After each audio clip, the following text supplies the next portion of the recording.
এই রাস্তাটা পুরো বালিখাতের রাস্তা।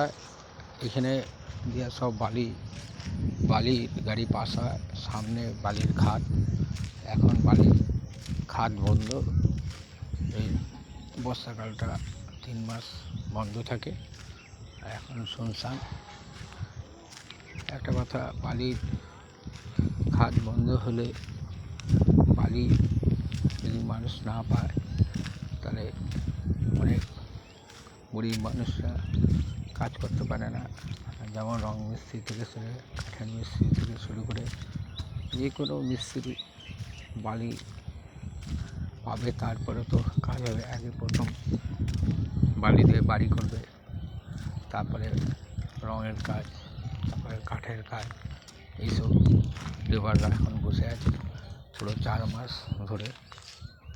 এখানে এই রাস্তাটাই বালির কাজ ইঁদুর পড়ে যাচ্ছে, কিন্তু বালি না পেলে তো কোনো কাজই হবে না।